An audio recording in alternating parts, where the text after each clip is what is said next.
ጤና ይስጥልኝ የተወደዳችሁ ተከታታዮቻችን ምጣኔ ሀብታዊ እድገት ለማህበራዊ ዋስትናችን በማለት ተግቶ ከሚሰራው ገበያ ሚዲያ የታህሳስ 4 ቀን 2018 ዓ.ም የዕለቱን የምዕራፍ 1 የዜና ዘገባችንን ይዘንላችሁ ቀርበናል። የዜና ዘገባችንን ስፖንሰር ያደረገልን አጋራችን ደግሞ የሮሃ ፎሬክስ ቢሮ ነው። በዜና ዘገባችን ላይ የሮሃ ፎሬክስ ቢሮ የዕለቱን የምንዛሬ ተመን የምናሳውቃችሁ ይሆናል። በዜናዎቻችን ላይ የተመረጡ ምጣኔ ሀብታዊ ማህበራዊና ሌሎች ወቅታዊና አዳዲስ ጉዳዮችን አካተናል። እንድትከታተሉን እንጋብዛችኋለን። በቅድሚያም አርዕስቶችን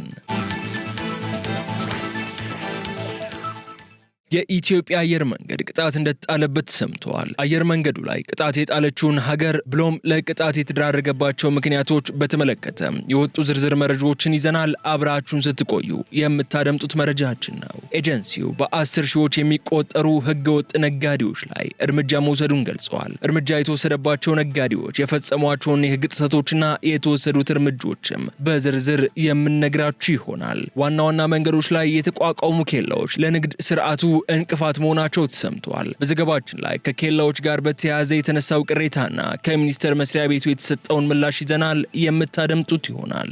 በርካታ ኢትዮጵያውያን ከአሜሪካ እንዲወጡ ውሳኔ ተላለፈ። በውሳኔው መሰረት በፈቃደኝነት ከሀገሪቱ ለሚወጡ ዜጎች ማበረታቻ ጥቅማጥቅም እንደሚሰጥ ተሰምቷል። ዝርዝሩን ይዘነዋል። አብራችሁን ስትቆዩ የምታደምጡት ይሆናል። ከ9 ቀናት ቆይታ በኋላ በአደገኛው ቫይረስ የተያዘ አንድ ሰው መገኘቱ የበርካቶችን ትኩረት ስቧል። ዝርዝር መረጃውን የምትሰሙት ይሆናል። የተከበራችሁ የገበያ ሚዲያ ተከታታዮቻችን የእነዚህና ሌሎች ጉዳዮችን ዝርዝር መረጃዎችን አዘጋጅተናል። አብራችሁን በመቆየት እንድትከታተሉንም በድጋሚ እንጋብዛለን። አሁን ወደ ዝርዝር መረጃዎች እንለፍ።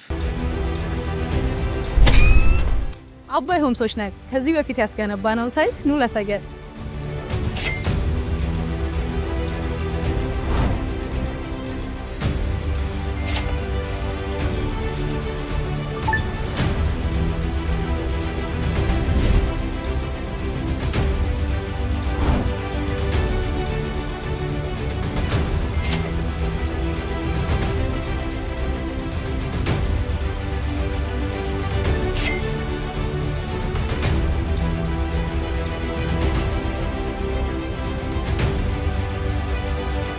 በዚህኛው ሳይታችን ላይ ሳትገዙ ያመለጣችሁ ደንበኞቻችን አሁን ላይ በመሃል ሜክሲኮ G+30 የሆነ ኮምፓውንድ አፓርትመንት እየገነባን እንገኛለን። አባይ ሆምስ ጊዜው የአባይ ከ9 ቀናት ቆይታ በኋላ በማርበርግ ቫይረስ የተያዘ አንድ ሰው ተገኘ። ከ9 ቀናት ቆይታ በኋላ በትናንትናው ዕለት በማርበርግ ቫይረስ የተያዘ አንድ ሰው መገኘቱን የጤና ሚኒስቴር ዕለታዊ የምርመራ ሪፖርት አሳይቷል። የጤና ሚኒስቴር በጂንካ ከተማ የተከሰተውን ወረርሽኝ የማርበርግ ቫይረስ ሆኖ መገኘቱን ባደረገው ምርመራ ማረጋገጡን ህዳር 5 ቀን 2018 ዓ.ም በሰጠው መግለጫ ማወጁ የሚታወስ ነው። ከዚህ በኋላም በቫይረሱ የተጠቁ ሰዎችን የመመርመር የመለየትና የማከም ስራዎች እየተሰሩ የቆዩ ቢሆንም ላለፉት 9 ቀናት በርካታ ምርመራዎች ቢደረጉም ምንም አይነት የማርበርግ ቫይረስ ተጠቂ ሳይገኝ ቆይቶ ነበር። ይሁን እንጂ በትናንትናው ዕለት አንድ ሰው የቫይረሱ ተጠቂ ሆኖ መገኘቱን ዕለታዊ የምርመራ ሪፖርቱ ያሳየ ሲሆን በዕለቱ ከተከናወኑ 56 ምርመራዎች ውስጥም አንድ ሰው ላይ ቫይረሱ መገኘቱን የጤና ሚኒስቴር ሪፖርት ያመለክታል። በአጠቃላይ እስካሁን በተከናወኑት 1765 ምርመራዎች በ14 ሰዎች ላይ ቫይረሱ የተገኘ ሲሆን በቫይረሱ ሳቢያ የ8 ሰዎች ህይወት ማለፉን ያስታወቀው ሚኒስቴሩ 4 ሰዎች ደግሞ አገግመው ከቤተሰቦቻቸው ጋር መቀላቀል እንደቻሉ ገልጸዋል። ላለፉት 9 ቀናት ምንም አይነት አዲስ የማርበርግ ቫይረስ ተጠቂ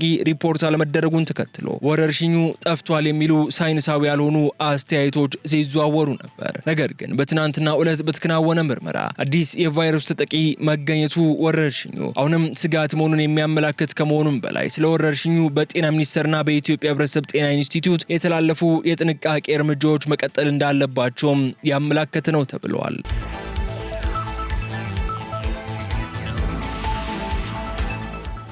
በመዲናዋ በህገወጥ መንገድ ነዳጅ ሲቸረችር የነበረን ግለሰብ መያዙን ፖሊስ አስታወቀ።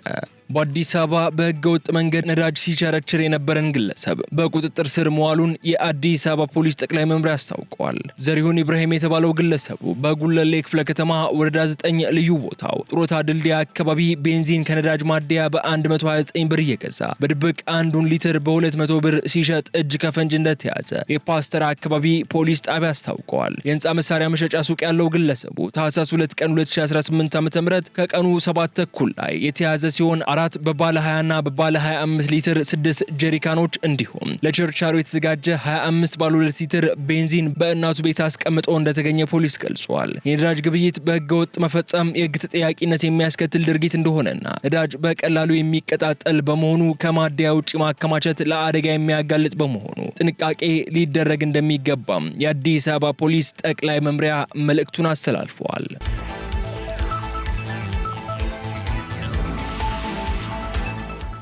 የውጭ ንግድ ኮንትራት ምዝገባና የመላኪያ ፍቃድ አገልግሎት አሰጣጥ በኦንላይን መሆኑን ሚኒስቴሩ አስታወቀ።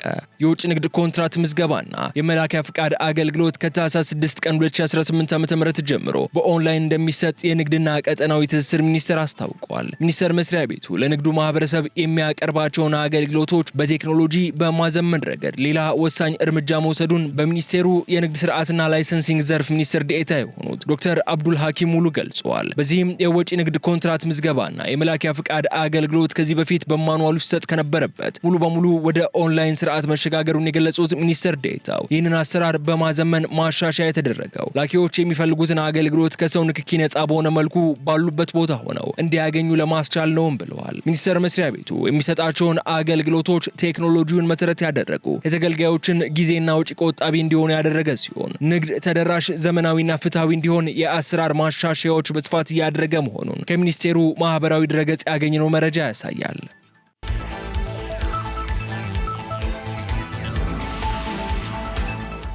ዋና ዋና መንገዶች ላይ የተቋቋሙ ኬላዎች ለንግድ ስርዓቱ እንቅፋት ሆነዋል ተባለ።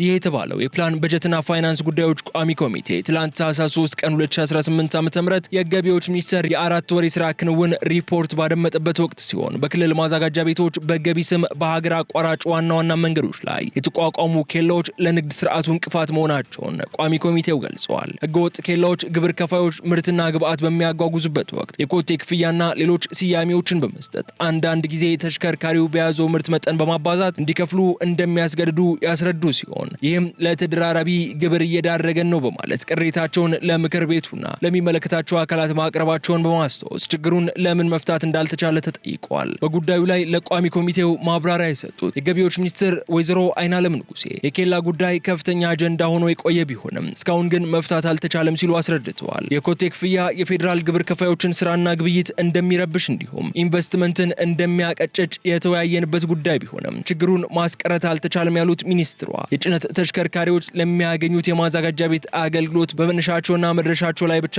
እንዲከፍሉ ከስምምነት ቢደረስም ከህግ ውጭ በየከተሞች በጫኑበት ልክ እየተሰላ እንዲከፍሉ እየተደረገ መሆኑን ተናግረዋል። የጉምሩክ ኮሚሽን ኮሚሽነር አቶ ደበሌ ቃባታ በበኩላቸው ጉዳዩን የማያውቀው የስራ ኃላፊ የሆነ የመንግስት ተቋም የለም፣ ነገር ግን ችግሩን ለመፍታት ፍላጎት የለም ሲሉ ተደምጠዋል። ከዚህ ባሻገር ቋሚ ኮሚቴው በገቢ ሰብሳቢ ባለሙያዎች የስነ ምግባር ጉድለት ላይ የተነሳውን ቅሬታ በተመለከተ ማብራሪያ የጠየቀ ሲሆን ቋሚ ኮሚቴው ከሰራተኛው የስነ ምግባር ጉድለት ጋር በተያያዘ በተለይም በኦዲት፣ በክትትል፣ በቁጥጥር ምክንያት ከፍተኛ ምሬት ከነጋዴዎች እንደሚነሳ አስታውሶ ችግሩን ለመፍታት ምን እየተሰራ እንዳለ ጠይቀዋል። የገቢዎች ሚኒስቴር የሰራተኞችን የስነ ምግባር ጉድለት ለማስቀረት እንዲሁም ችግሩንም ለማቃለል የሚረዳ አዲስ የኦዲት መመሪያ ተዘጋጅቶ ወደ ስራ መግባቱን የተናገረ ሲሆን ባለፉት 4 ወራትም ከ170 በላይ ባለሙያዎች ላይ የስነ ምግባር እርምጃ የተወሰደባቸው ሲሆን ከነዚህ ውስጥም 10ሩ ከስራ መባረራቸው ሚኒስትሯ ገልጿል ሲል ሸገር ሬዲዮ ዘግቧል።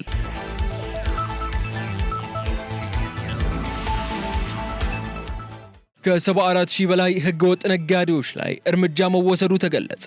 በትግራይ ክልል ከተቀመጠው መመሪያ ውጪ የዋጋ ጭማሪ በማድረግና ተያያዥ ጥፋቶችን ሲፈጽሙ በተገኙ ከ74,800 በላይ ነጋዴዎች ላይ እርምጃ መውሰዱን የክልሉ ንግድና ኤክስፖርት ኤጀንሲ አስታውቀዋል። በተያዘው የ2018 በጀት ዓመት የመጀመሪያ ሩብ ዓመት ውስጥ ብቻ ከመመሪያ ውጪ የዋጋ ጭማሪ በሚያደርጉ ነጋዴዎች፣ ምርት በሚደብቁና መሰል ጥፋት ሲፈጽሙ በተገኙ ነጋዴዎች ላይ እርምጃ መውሰዱን የገለጸው ኤጀንሲው ህገወጦችን በመከላከልና በመቆጣጠር ንግድን በማነቃቃትና በማጠናከር የአቅርቦት ተደራሽነት ፍትሃዊነትን ለማረጋገጥ ዘመናዊ የገበያ ማዕከላት መመሪያን መሰረት ያደረገና ነባራዊ ሁኔታን ያገናዘበ የምርት አቅርቦት አገልግሎት እየሰጠ መሆኑን አስታውቀዋል። እርምጃ የተወሰደውም በንግዱ ዘርፍ ላይ የምርት እጥረት እንዳያጋጥምና ህገወጥ ስራን ለመከላከል በተደረገው ክትትል መሰረት መሆኑ የተገለጸ ሲሆን በ3 ወራት ውስጥ ድጋፍና ክትትል ለማድረግ ከታቀደው 123,550 በላይ ነጋዴዎች ወደ 98,000 በሚሆኑት ላይ ክትትል ማድረግ መቻሉን ቢሮ አመላክቷል። በዚህም ክትትልና ቁጥጥር ከተደረገባቸው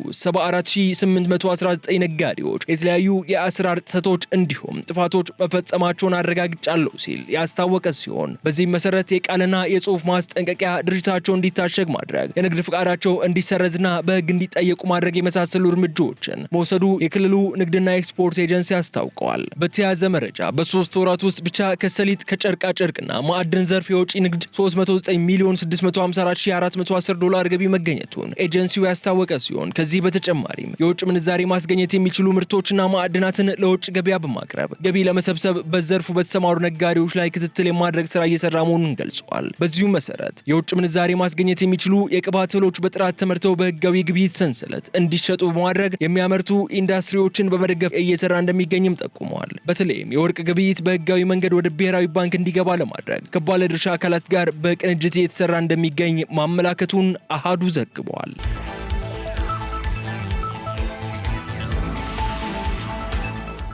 የኢትዮጵያ አየር መንገድ 26700 ዶላር ቅጣት እንደተጣለበት ተሰማ። ደቡብ አፍሪካ በሁለት በረራዎች ወደ ሀገሯ በኢትዮጵያ አየር መንገድ የተጓጓዙ 14 ኢትዮጵያውያንና 16 የባንግላዴሽ ዜጎችን ከህገወጥ የሰዎች ዝውውርና የተሳሳተ ቪዛ ጋር በተያያዘ በቁጥጥር ስር ከዋለች በኋላ መንገደኞቹን ባጓጓዘው የኢትዮጵያ አየር መንገድ ላይ ቅጣት መጣሏን የሀገሪቱ ሚዲያዎች ዘግበዋል። ትላንት ታህሳስ 3 ቀን 2018 ዓ.ም ደቡብ አፍሪካ 14 ኢትዮጵያውያንና 16 የባንግላዴሽ ዜጎች ወደ ሀገሯ ሊገቡ ሲሉ በኤርፖርት መያዟን የተገለጸ ሲሆን የደቡብ አፍሪካ የድንበር አስተዳደር ባለስልጣን 5 ወንድና 9 ሴት ኢትዮጵያውያን በኢትዮጵያ አየር መንገድ በረራ ወደ ኦአር ታምቦ ዓለም አቀፍ ኤርፖርት ቢደርሱም የመጡበት መንገድ አጠራጣሪ ሆኖ ስላገኘው ለተጨማሪ ምርመራ እንደያዛቸው ገልጸዋል። አስተዳደሩ የኢትዮጵያውያኑ ጉዞ ከህገወጥ የሰዎች ዝውውር ጋር የተያያዘ ሊሆን ይችላል ያለም ሲሆን በተደረገ የመጀመሪያ ምርመራ ሰዎቹ ወደ ደቡብ አፍሪካ ተመልሰው በህገወጥ መንገድ ከመግባታቸው በፊት ወደ ሌሎች ጎረቤት ሀገራት ለመሻገር ሞክረው ነበርም ብሏል። የደቡብ አፍሪካ የድንበር አስተዳደር በሌላ የኢትዮጵያ አየር መንገድ በረራ ወደ ሀገሩ በተጭበረበረ ቪዛ ሊገቡ የነበሩ 16 የባንግላዴሽ ዜጎችም መያዙን ያስታወቀ ሲሆን ደቡብ አፍሪካ በእነዚህ 30 ሰዎች ላይ ተጨማሪ ምርመራ መጀመሯን የተገለጸም ሲሆን የሰዎችን ዝውውር ለመቆጣጠር የሚወሰዱ የደህንነት እርምጃዎችንም ተጠናክረው እንደሚቀጥሉ ተገልጿል። ከዚህ በተጨማሪ ደቡብ አፍሪካ የኢትዮጵያ አየር መንገድ የመንገደኞቹን ሰነድ በተገቢ መልክ ሳያጣራ ወይንም በአጠራጣሪ ሁኔታ ስር በማጓጓዙ በእያንዳንዱ መንገደኛ 890 ዶላር ወይንም 15000 የደቡብ አፍሪካ ራንድ እንዲከፍል በማለት የቅጣት ውሳኔ ያስተላለፈችበት ሲሆን በድምሩም 26700 የአሜሪካ ዶላር ወይንም በዕለቱ የብሔራዊ ባንክ ይፋዊ የምንዛሬ ተመን 4.1 ሚሊዮን የኢትዮጵያ ብር ቅጣት እንዲከፍል ተወስኖበታል ሲል የደቡብ አፍሪካው ኤስኤቢሲ ዘግቧል። በተጨማሪም ደቡብ አፍሪካ የያዘቻቸው 30 ሰዎች ላይ ተጨማሪ ምርመራ እያደረገች መሆኗንና አሻራቸውን የወሰደች መሆኗን የገለጸች ሲሆን የኢትዮጵያ አየር መንገድ ግን ዘገባው እስከተጠናቀረበት ሰዓት ድረስ በጉዳዩ ላይ በይፋ ያለው ነገር የለም።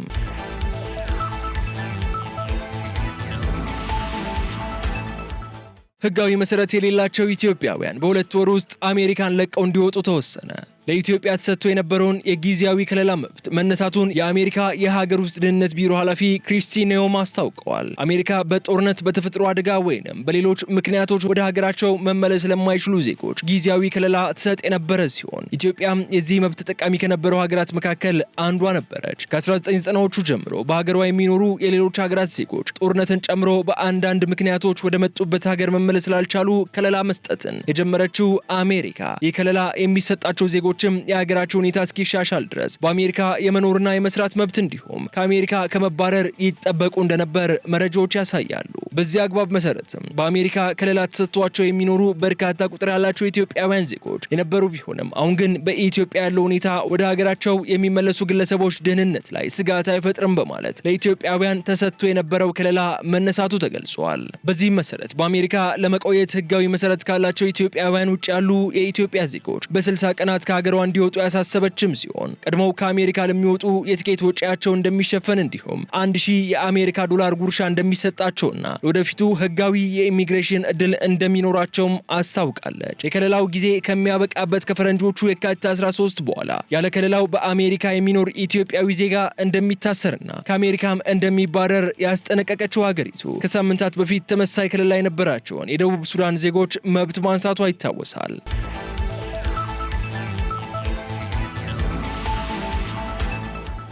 የተወደዳችሁ ተከታታዮቻችን የዕለቱን የምዕራፍ 1 የዜና ዘገባችንን የተከታተላችሁትን ይመስላል። አሁን ደግሞ የሮሃ ፎሬክስ ቢሮ የዕለቱን የምንዛሪ ተመን እናሳውቃችኋለን። በዛሬው ዕለት በሮሃ ፎሬክስ ቢሮ አንዱን የአሜሪካ ዶላር 174 ብር ከ9 ሳንቲም ተገዝቶ 178 ብር ከ39 ሳንቲም ተሽጧል። አንዱን የታላቋን ብሪታንያ ፓውንድ ስተርሊንግ 223 ብር ከ74 ሳንቲም ተገዝቶ 228 ብር ከ21 ሳንቲም ተሽጧል። አንዱን ዩሮ 197 ብር ከ69 ሳንቲም ተገዝቶ 201 ብር ከ64 ሳንቲም ተሽጧል። አንዱን የስዊዝ ፍራንክ 209 ብር ከ01 ሳንቲም ተገዝቶ 213 ብር ከ19 ሳንቲም ተሽጧል። አንዱን የአረብ ኤምሬትስ ድርሃም 45 ብር ከ95 ሳንቲም ተገዝቶ 46 ብር ከ86 ሳንቲም ተሽጧል። አንዱን የሳውዲ አረቢያ ሪያል ደግሞ 45 ብር ከ77 ሳንቲም ተገዝቶ 46 ብር ከ68 ሳንቲም ሲሸጥ የቻይና ዩዋን 23 ብር ከ23 ሳንቲም ተገዝቶ 23 ብር ከ69 ሳንቲም መሸጡን ሮሃ የፎሬክስ ቢሮ ይፋ ያደረገውን የዕለቱን የውጭ ምንዛሬ ተመን ያሳያል።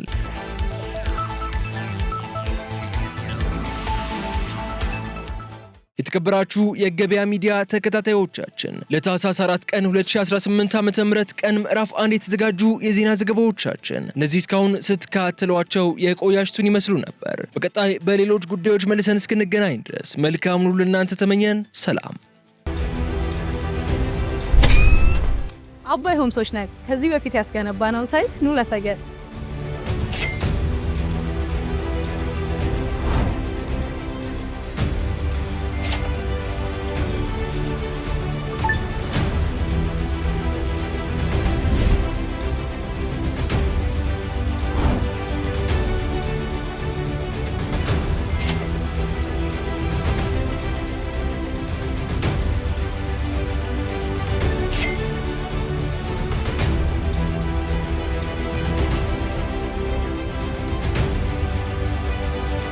በዚህኛው ሳይታችን ላይ ሳትገዙ ያመለጣችሁ ደንበኞቻችን አሁን ላይ በመሃል ሜክሲኮ G+30 የሆነ ኮምፓውንድ አፓርትመንት እየገነባን እንገኛለን።